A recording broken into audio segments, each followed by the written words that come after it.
This is Justice, History, and the Law. Lectures, discussions, and interviews from the Robert H. Jackson Center in Jamestown, New York.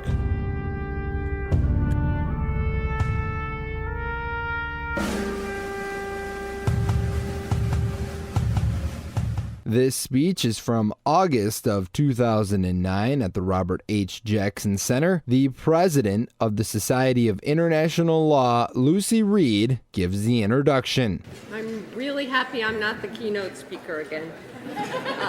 Sorry, Pat. But it's my absolute privilege on behalf of the American Society and all the other sponsors to introduce Judge Wald as your keynote speaker.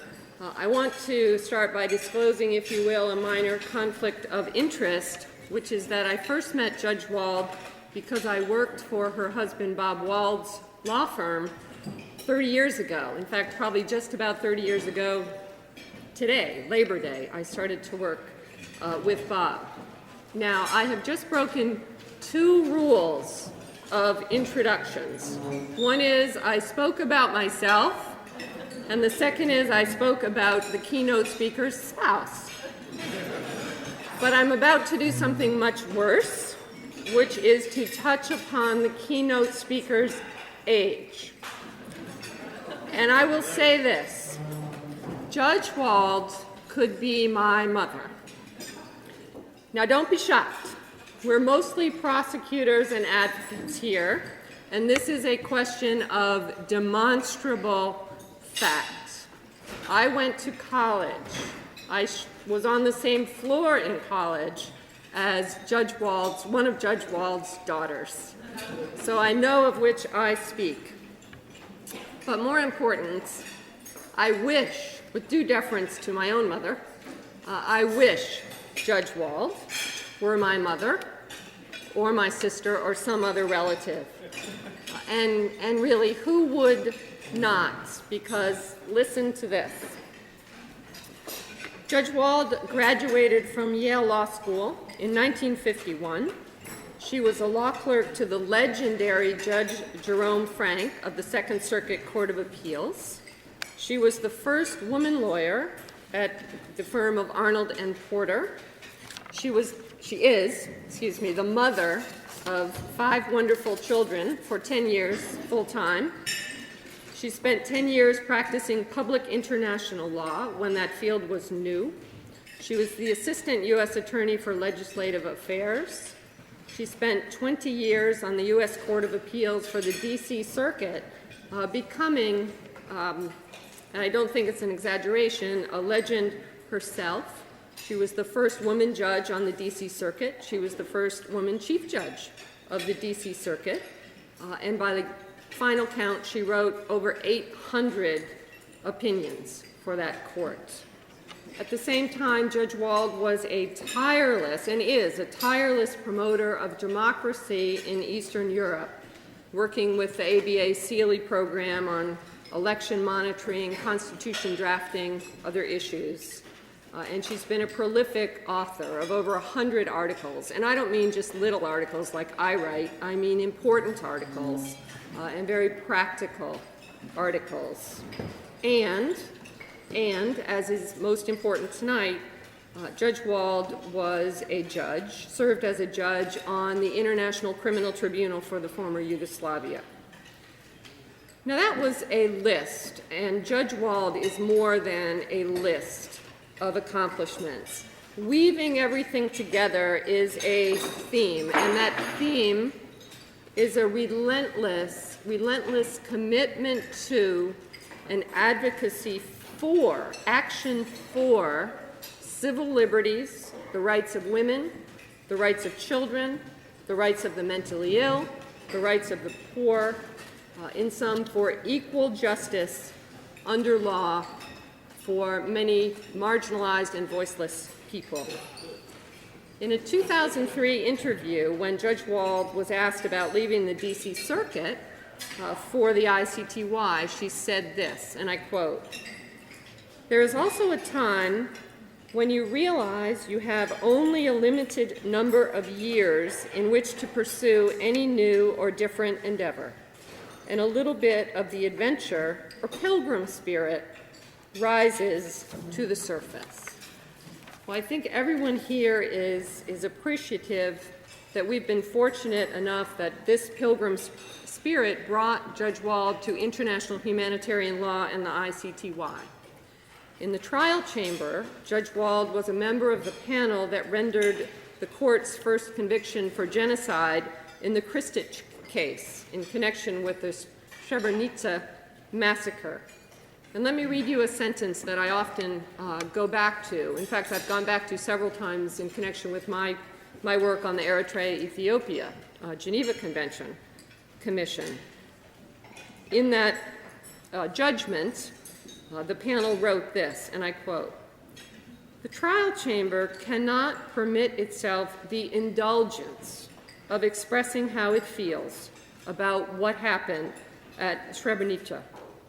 The defendant, like all others, can be convicted only if the evidence shows beyond a reasonable doubt that he is guilty." And Judge Wald went on the appeals chamber, presiding over the Kupresic case, showed again that panel's commitment to utmost judicial fairness. Finding insufficient factual proof, there was a 13-year-old witness who changed her testimony. Finding the factual proof insufficient, the panel reversed 3 convictions against Bosnian Croats charged with massacring the inhabitants of a Muslim village. As Judge Wald has written, this was to the extreme displeasure among many in the prosecutor's office and some victims' groups as well. But Judge Wald and her colleagues appealed to the principle laid down by Justice Jackson, which was quoted last night by Bill Kamens, that even incredible events must be established by credible evidence. Now, moving quickly beyond the ICTY, Judge Wald has written eloquently that if the International Criminal Tribunal movement fails, it will defeat the practical significance of international criminal and humanitarian law. And she went on to write, and I quote, "The United States was until recently a leader in their creation and development. Stepping away from its unique place in the field leaves a yawning gap." In connected vein, I want to thank Judge Wald on behalf of myself and Betsy Anderson and all members of the American Society. I want to thank Judge Wald for agreeing to co-chair our task force re-examining the United States' relationship with the International Criminal Court. It's quite an extraordinary report funded by the MacArthur Foundation, and we have copies at our table out here in the lobby. Now, Judge Wald, in a minute, will reflect on what women want and expect and hope for from international criminal tribunals.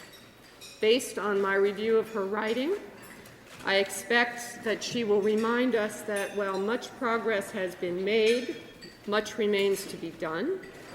I expect she will remind us that women must be more present at all levels, not just at the pinnacle. And she has written in an article called "The Anonymous Past, Women in International Justice," and I quote, "My fear is this: the world of academia that studies us, women, is studded with female stars, but the world that operates the system is still very much on the cusp as far as progress for women is concerned, and international humanitarian law remains permeated by male norms." I would say that Judge Wald stands for the proposition that women must be doers, they must be activists, as Judge Wald herself is after so-called retirement. She's been on our ICC task force. She was on the Iraq Commission. She is chairing the board of directors of the Open Society Justice Initiative, a great supporter of all of ours. And, by the way, she's been active by knocking on doors for Obama in Iowa for 8 days in the middle of the winter with a group of, and these are her words, not mine, in an editorial, wonderfully gritty older women in the winter, in the snow, in Iowa. So no more age comments, nor will I break another rule of introductions by going on and on about Judge Wald's accomplishments and passions, although I could, and you would not be bored. Instead, I will present Judge Patricia Wald to you.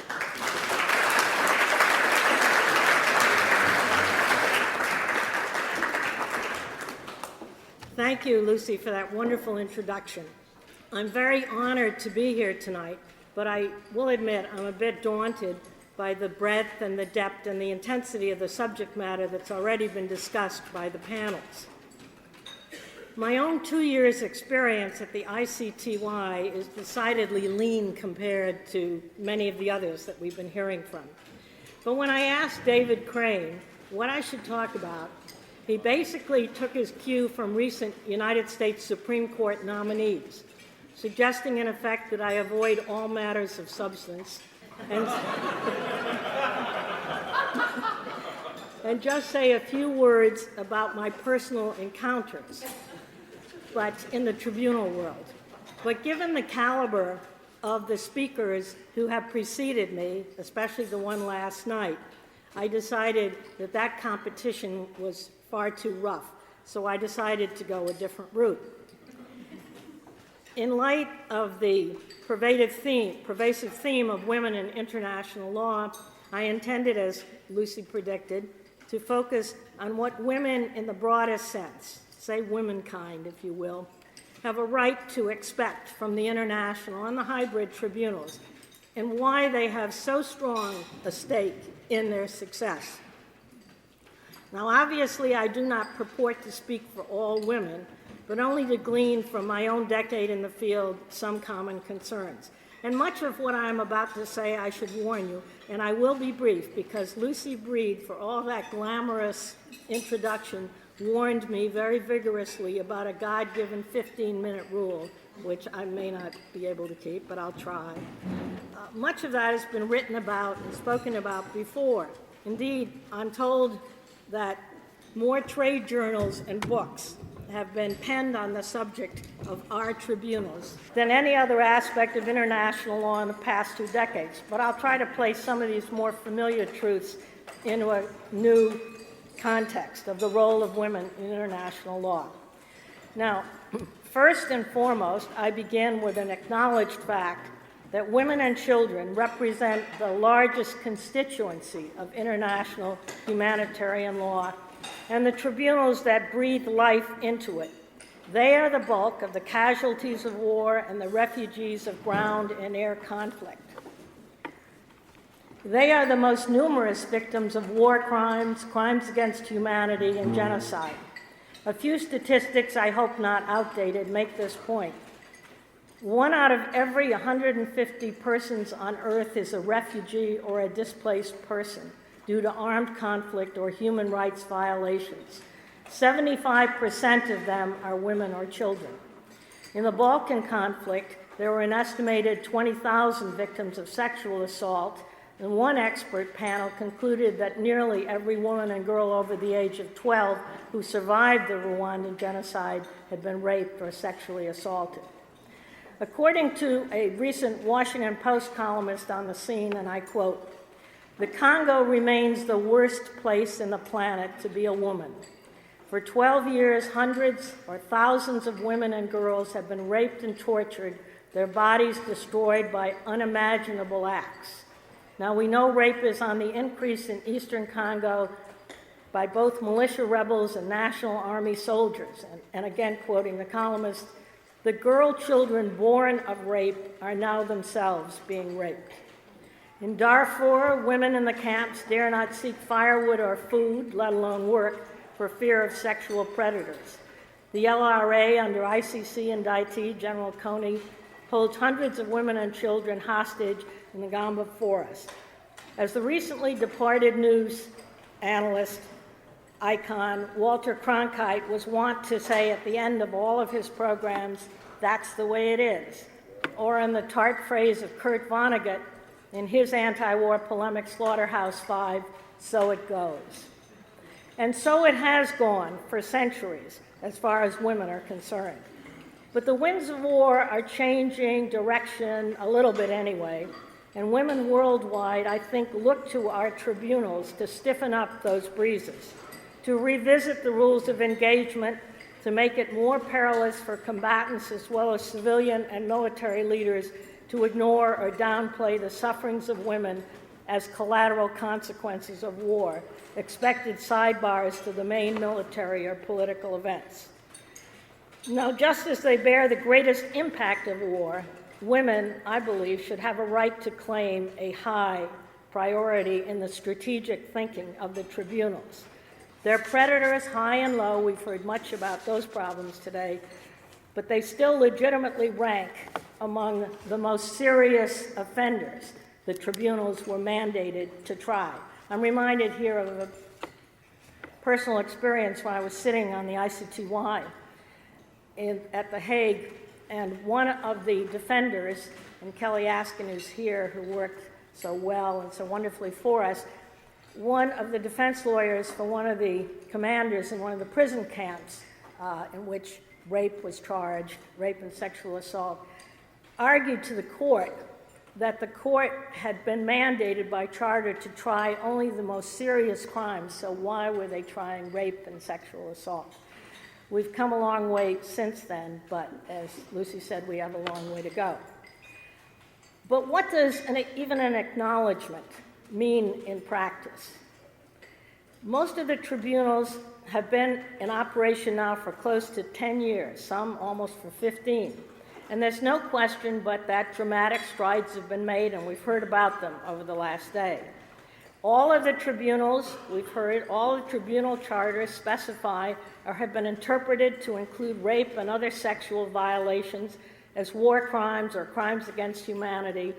Tribunal jurisprudence has elaborated on the variations of sexual abuse that qualify: interrogating women while they're being raped by subordinates, forcing girls to dance nude in front of soldiers, forced marriages, and pregnancy.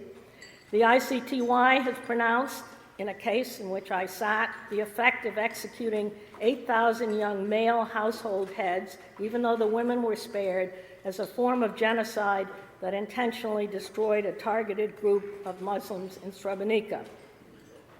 Tribunal rules have made rape prosecutable by eschewing rigid definitions that required actual physical force in favor of recognizing much broader kinds of coercion and intimidation. The tribunals have declared rape in some circumstances to be a form of torture and a tool of genocide. Diane Orentliker, in her report on the effects of the ICTY in Serbia, quotes one Bosnian woman as follows: "ICT jurisprudence created a new kind of awareness that women had been used as a means of war. They became personalized and recognized. This enabled them to become more active in their own causes. Entire cases in the tribunals have been built on gender crimes, and virtually all, as we heard today, of the recent indictments emanating from the ICC have contained gender-based allegations." So you might ask, what else should women want or expect? Now, over the years, I have heard, and there was some talk about this today, reported complaints in the early years from some women inside the OTPs, the offices of the prosecution, that the focus on gender-based crimes must, as they duly admitted, but have not always come soon enough at the very beginning of investigations. Those investigations about which we heard of many reforms today by the field teams who make the initial cuts in tracking down witnesses and picking the potential charges that are going to be charged later on.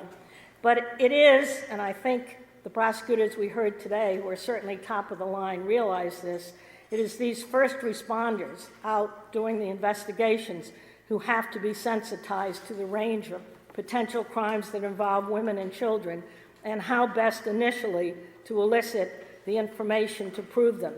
In many cultures, as the prosecutors told us, and as we all come to know, sexually abused women are not the most vocal of complainants or the most eager of witnesses. Often they themselves have been punished by their own communities for the crime of being victimized. In Darfur, for instance, the women in the refugee camps are said to be afraid of disclosing crimes committed against them because of the widespread infiltration of government informants into the camps. In Burma, according to a recent report of the Harvard Law School with which I participated, rape by soldiers of civilian women has continued at an alarming pace, involving soldiers from over 50 battalions in one province alone, disproportionately targeted at women from ethnic minorities.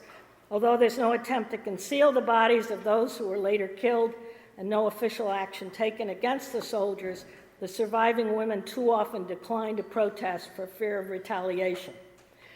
For all these reasons, gender crimes may indeed be harder to investigate, and we heard many details from the prosecutors about why that's so, than other kinds of war crimes.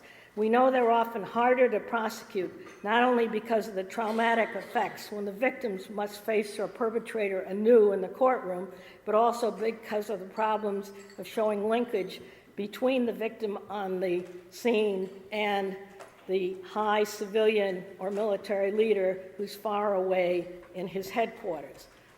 Nevertheless, notwithstanding those very, very formidable obstacles, I think women do have a right to expect that these despicable crimes will be given a rightful priority in the tribunal's strategic litigation plans.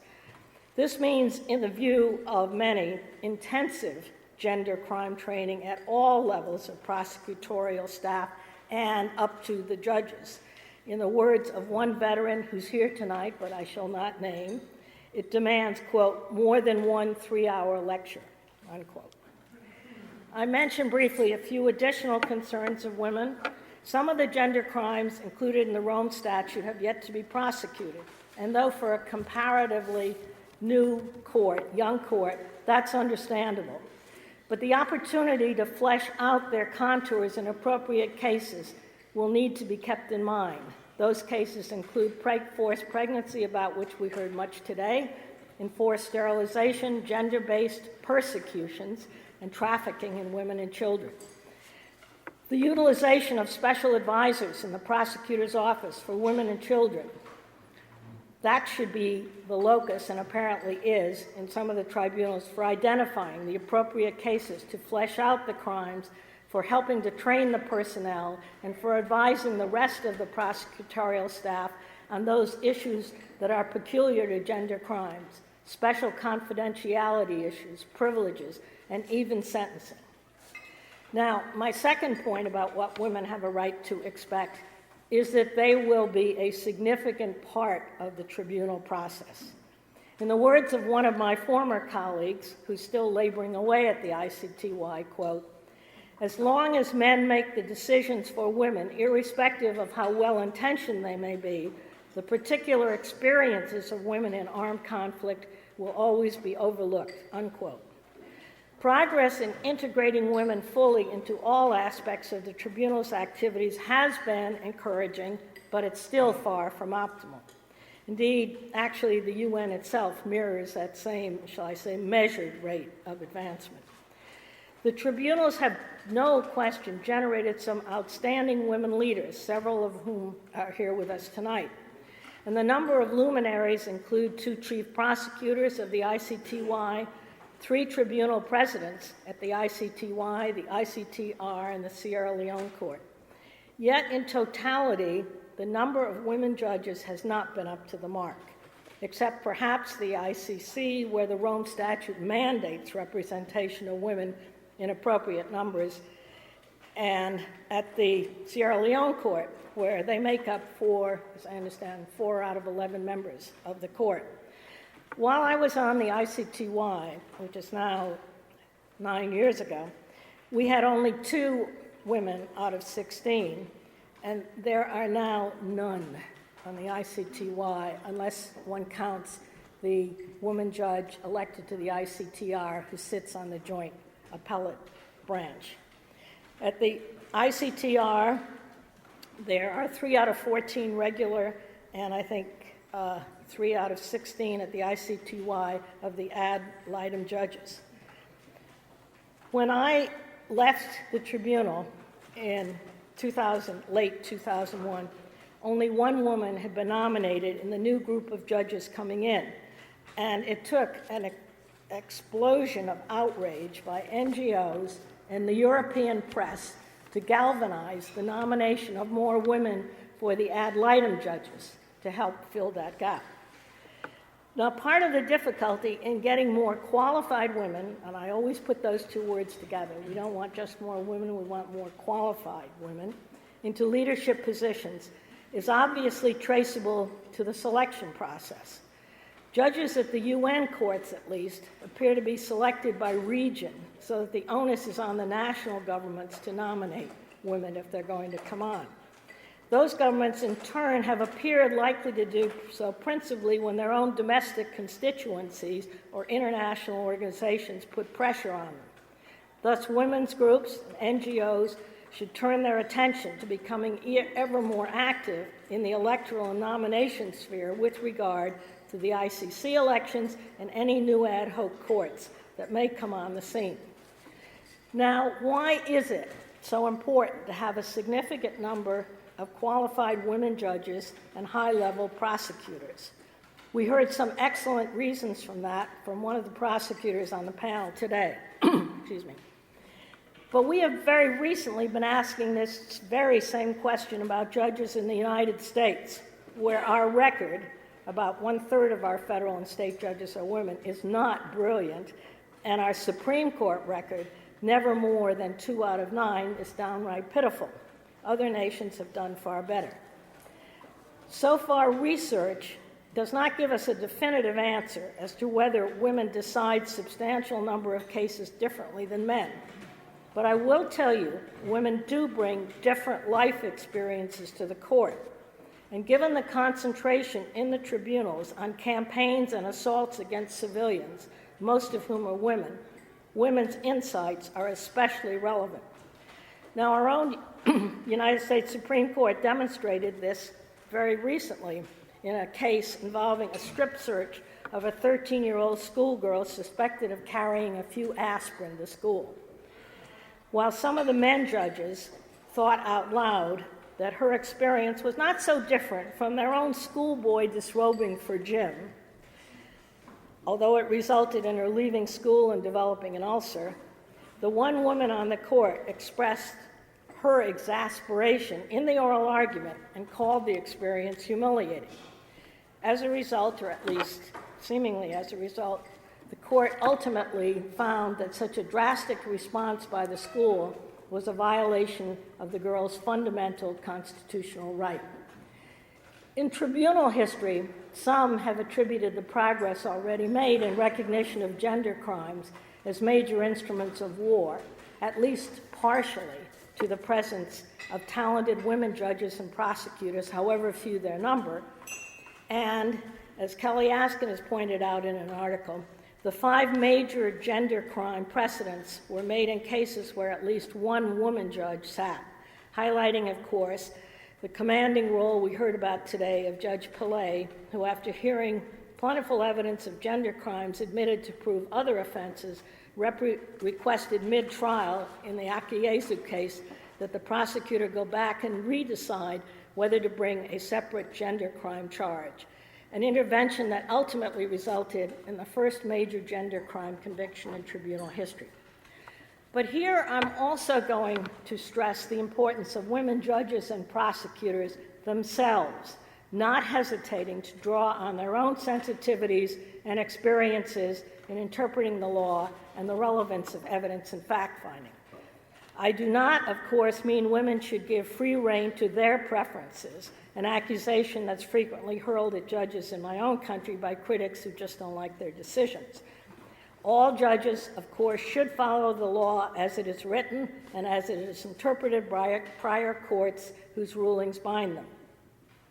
But as every judge, domestic and international, comes to know very quickly, the precise scope of a somewhat vague provision in a statute, or the precise reach of a prior ruling, or the status of an alleged crime in international customary law, or which of 2 allegedly conflicting provisions in the Charter should prevail, or whether a provision was intended to cover an atypical situation, or whether justifications were meant to be credited as legitimate defenses, all those dilemmas demand judgment, not just word parsing by a judge.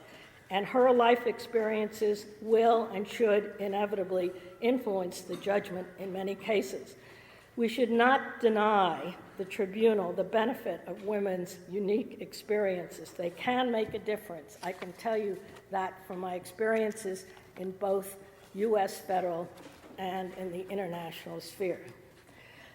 No, I think women prosecutors and judges also have special obligations to pay attention to the treatment of other women in the judicial process. Women judges and prosecutors can, I believe, change the atmosphere of a courthouse for other women. And here I have to differ with what was reported remarks of actually a good friend, Cecilia Getz, whom I came to know relatively well in the later stages, post-Nuremberg stages of her career, and was quoted today as saying, once you put on the robes, it doesn't make any difference whether you're a man or woman. I have great respect for her, and I liked her very much, but I disagree with her on that. I think that those who work for women judges and prosecutors, and those who appear before them as witnesses or litigators, can feel less isolated or out of place when they see women in positions of power and prestige in the courtroom. That's proved true in my own experience. And also some research shows that litigants' evaluation of justice is directly related as to how they perceive their own treatment by court personnel and how the judges and prosecutors act toward women who work for them or appear before them trickles down to all the other levels of the courthouse personnel.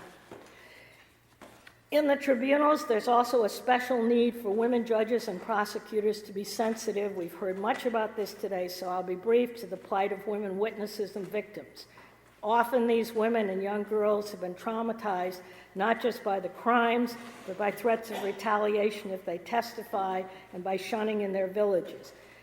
The tribunals have set up victim and witness protection units to offer escort services, temporary housing during court proceedings, some cases counseling, but at least in my time, and I suspect now as well, those units are not always adequately resourced for the demands upon them. It's vitally important that women judges and prosecutors support and champion the financial needs of the registry for adequate services for these women. And women witnesses, I'm very sorry to say, have occasionally, albeit rarely, faced hostile or demeaning questioning or even derogatory comments and embarrassing attempts at humor at their expense. Sometimes, rarely, but sometimes participated in by the judges. On those rare occasions, I think women judges have a special obligation to admonish counsel and to express their own discomfort, not to sit silently by and let them go unchallenged. Hopefully, the mere presence of women judges will deter misplaced humor or demeaning treatment of witnesses by overzealous or insensitive counsel, but the incidents do still happen occasionally. Now, the ICC is the only international court, the Cambodia is a hybrid court, as we know, that allows victims direct participation in the criminal proceedings. And there have been numerous rulings already in the pretrial phases as to who and when such victims or their representatives can participate. It's a terrifically difficult feat to bring off, I think, letting victims join in some phases of the investigation, in the pretrial management of the case, and to actually interrogate witnesses and present evidence at the trial itself. It's clear from the early decisions of the pretrial chambers that decisive lines have to be drawn as to how flexible, in this regard, a fair and effective trial for the defendant can be.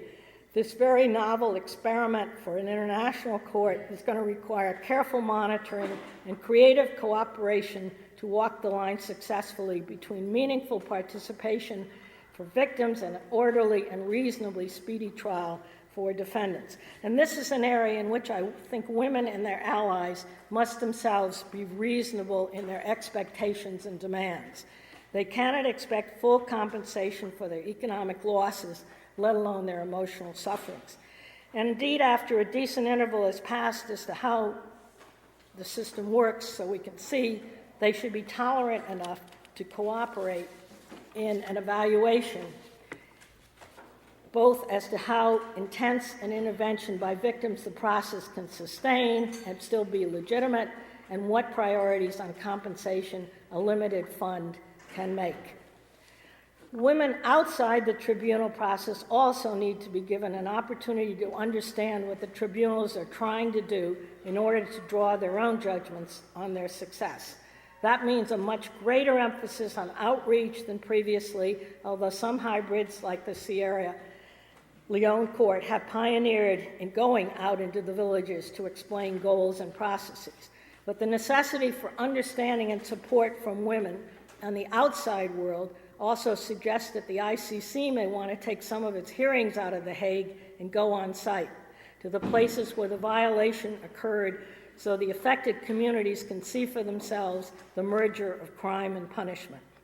In the same vein, more concentration on media coverage, websites included, is warranted. As it happened while I was there, the media would come to the first and last days of a trial, and in between, only if the defendant was putting up a ruckus. Community efforts do need to be mounted to explain to people what's happening in the trials daily, how it relates to what happened to them. The little research we have suggests that people in parts of the Balkans, for instance, don't really understand what the courts are trying to do, why one defendant is convicted and another is acquitted. Many think the punishments are too lenient, less than 10 years for running a camp where hundreds were tortured, abused, and starved. Professor Orentliker's report on Serbia revealed that a strong anti-ICTY campaign mounted by the Serbian government was never adequately countered by robust enough outreach by the tribunal, so that 2/3 of the Serbians polled thought the ICTY was biased against their country, and gave as evidence the fact there were no Serbian translations of ICT judgments or Serbian press releases until 7 years after the ICT took over. Finally, and this is the toughest challenge of all, I believe women want international law and the tribunals to make a difference in their lives. If the tribunals, even if the tribunals do their work well, and women's wrongs are recognized as serious war crimes, crimes against humanity, and tools of genocide, and if enough women can infuse their own sensitivities into the process, and if the tribunal's achievements are truly accessible to ordinary women, will all that really help women in states where old ways survive and women are treated in peacetime as well as in wartime as property and their sexual and physical integrity impugned at will? That is unfortunately the case, even in countries that have ratified the Convention Against the Discrimination of Women and other human rights treaties, customary law in those countries, and local norms executed by tribal and religious courts often conform to and approve practices that oppress and diminish women, deny them on a gender discriminatory basis rights to work, to hold property, to custody of their children, to education, to inherit money, to obtain divorces, however maltreated they may be. The situation is so bad for women in some of these countries that 4 very tough, hardened political writers in the U.S. in just the past few weeks have devoted columns and articles in major papers to their plight. Michael Gerson, a former Bush speechwriter, said that foreign extremists who start wars seem to take particular interest in the intimidation, humiliation, and repression of women. No reconstruction of Afghanistan, he points out, can come without the support of 52% of the population, the women. Quote, they represent a chance for Afghan politics to start over. Why should Americans care about the rights of Afghan women? He answers, because Afghans without the support of women will remain a failed and dangerous state prone to endless conflict. Thomas Friedman agrees. The war on terror, he says, is essentially a war of ideas between religious zealots and moderates who want to open Islam up to new ideas and empower women. The American Joint Chief of Staff's chairman sees a strong assist in future war prevention in setting up schools for girls in Pakistan and Afghanistan. He says, when a girl gets educated and becomes a mother, she will be much less likely to let her son become a militant or an insurgent. The Taliban has demolished 640 schools since 2006 in Afghan, 50% of them for girls. Now, the Islam extremists recruit most successfully, he points out, among the illiterate and impoverished. And Jim Hoagland, another writer, speaks of the, quote, brutal subjugation of poor, uneducated women in Pakistan and Afghanistan as a, quote, driving force too often neglected or minimized in assessing the strategy of dealing with extremists in those countries. The desire, he says, of Pakistan and Afghanistan men to be left in peace to deal with their women folk as they see fit is an important recruiting tool for the Taliban and other extremist Islam organizations. Nicholas Kristof, who has a forthcoming book on the subject, says, quote, the paramount moral challenge of the 21st century is the brutality inflicted on so many women and girls around the globe. He says the number of gentricides far exceeds the number of people slaughtered in all of the genocides of the 20th century, pointing out that in Asia alone, 1 million children live in sexual slavery and are locked in hostels, beaten, and sedated. Okay. What, you may ask, does all this have to do with the tribunals? And now I am, in concluding, entering into the realm of the speculative, though I hope not the incredible. I do see a logical, and I emphasize here legally logical, I'll take up all the formidable practical reasons on the other side, an entry point whereby the advances of international humanitarian law and tribunal jurisprudence might help the plight of the women and children, girls I have talked about. That lies in the future development of the crimes against humanity doctrine. Though I emphasize here, I'm not suggesting immediate advocacy or incorporation into the crimes against humanity, but I would like at least think that some thinking is going to go on about crimes against humanity. Unlike genocide, which was pointed out today, limits its protection to racial, religious, and ethnic groups, or war crimes which require a nexus to armed conflicts, crime against humanity by definition can include a state-ordered or perhaps even a state-tolerated regime of discrimination against women affecting their fundamental rights. Such regimes exist in many countries which do nothing to protect women from the violent acts of either their own soldiers or officials, as in Burma, or from those of other civilians in many other societies dominated by extremists. Surely the conditions I've just described could amount to the discriminatory treatment, which is the vital element in the underlying crime of persecution, which is a qualified crime against humanity. Article 7H of the Rome Statute specifies gender as a recognized ground on which a claim for persecution can be based. Crime of humanity does require prohibited conduct be part of an attack against any civilian population and involve the multiple commission of specified acts pursuant to or in furtherance of a state or organization or body, and the violations have to be systematic or widespread. 7G sets out the full list of sexual crimes, rape, slavery, forced pregnancy, etc., that can anchor a crime against humanity.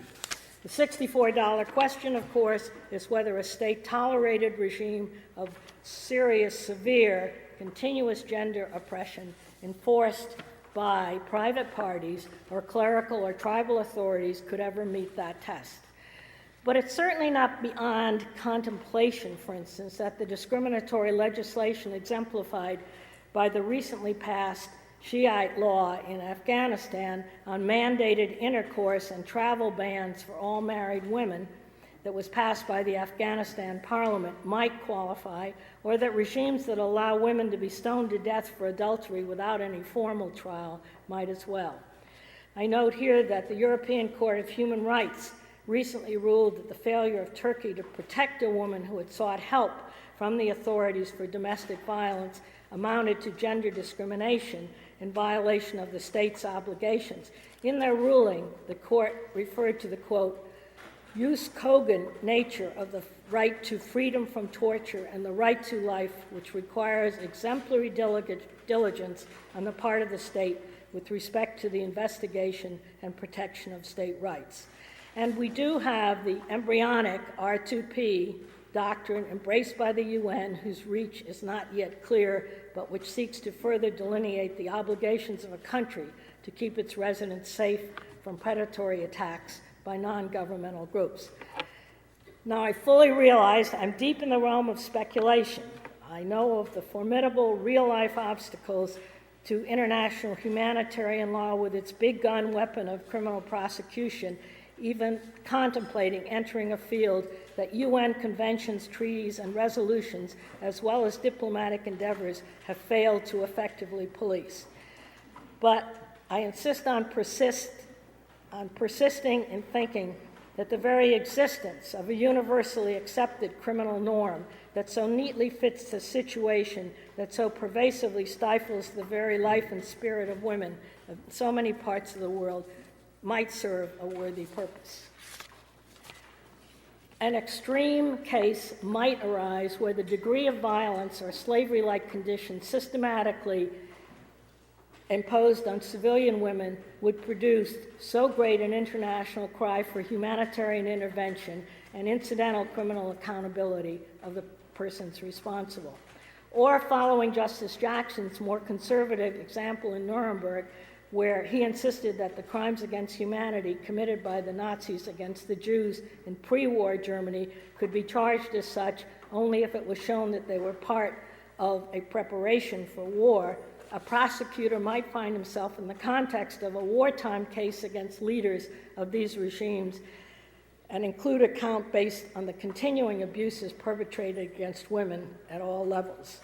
I note also that an interview in the New York Times on Sunday, Secretary of State Clinton said that she felt it a high priority, quote, to do something about the rapes in the Congo, and had designated her ambassador of war crimes, our friend Stephen Rapp, to take on that task. On a personal note, I have often wondered how an international judge who comes from such a country with such a regime could rule on wartime atrocities against women and not be troubled by equally abhorrent acts committed in peacetime against those same women. Similarly, there is the hope and even some evidence that tribunal decisions on gender crimes work their way eventually into domestic jurisprudence. The recognition of crime against humanity covering systematic oppression of women might be a useful talking point in diplomatic negotiations for more enforceable compliance with treaties or convention obligations. And in some countries where women are themselves beginning to organize against gender discrimination and to seek their rights, it might be helpful. And finally, it would come into play when countries seek to join the ICC and in preparation thereof need to conform their own laws with the jurisdiction of the ICC's. And finally, this is final, word about the complementarity doctrine's potential for helping women.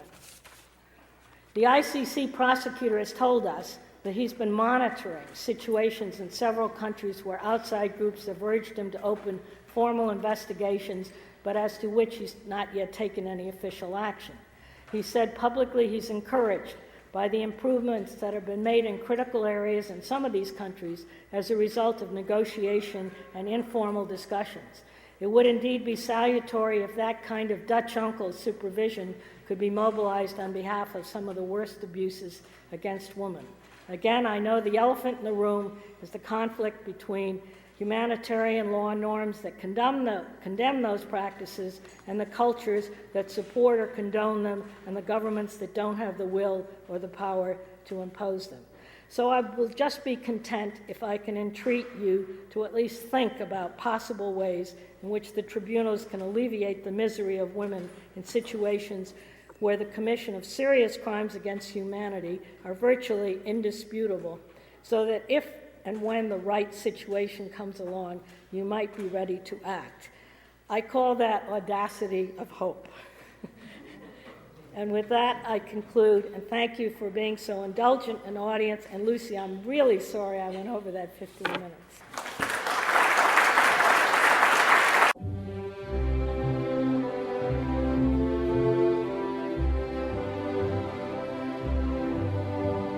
The Jackson Center is a historical and educational facility dedicated to preserving the legacy of this country lawyer who became Solicitor General, Attorney General, a Justice of the Supreme Court, and served as Chief Prosecutor at the Nuremberg trials of Nazi war criminals following World War II. To learn more about this program, Robert Jackson, the Jackson Center, and upcoming events, the Jackson Center is located at 305 East 4th Street, Jamestown, New York, and found on the web at www.roberthjackson.org or contacted by telephoning 716-483-6646.